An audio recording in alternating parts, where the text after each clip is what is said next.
गत 23 तारिख रात्रि निज रेस्टोरेंट 11टा बेले मालिक दुकान बंद कर घर को फेरी पर सका 8टा समय होटेल खोलला बेले देखिले जे केस काउंटर चाबी भंगा जाइए। एपर एक अभावन घटना घटी रायगड़ा ठारे प्राय 3,40,000 टंका चोरी होता मालिक प्रकाश कर होटेल पछपट फैन ताड़ी दुर्वृत्त मैंने पशि चोरी कर मालिक श्रीनु प्रकाश करते।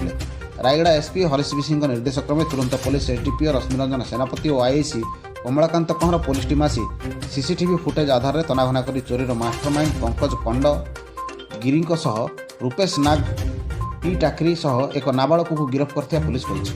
4 जन को गिरफ्त करथिबा सह 1.5 लाख टंका उद्धार कराई।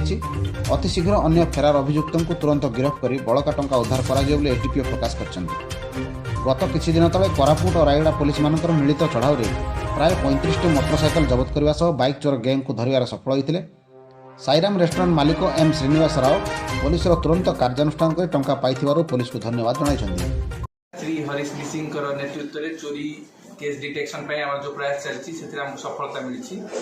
गत 23 तारिख में Shri M Srinivas Rao Sairam restaurant owner गोटे कम्प्लेन देते रेस्टोरेंट रु 3,40,000 चोरी होती आधार करी आमर आईआईसी रायगड़ा पीएस दुई सब इन्स्पेक्टर और सीसीटीवी एक्सपर्ट एवं साइबर एक्सपर्ट सहायता तदंत करथिले।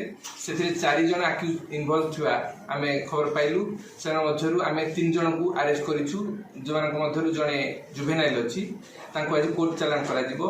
तांको ठारू 1,50,000 टंका साईराम रेस्टोरेंट रु चोरी होइथिबा डीवीआर ता सहित घर भंगा पई यूज होइथिबा उपकरण सीज होइछि। रायगड़ा सुब्रत चौधरी रिपोर्ट नवीन न्यूज।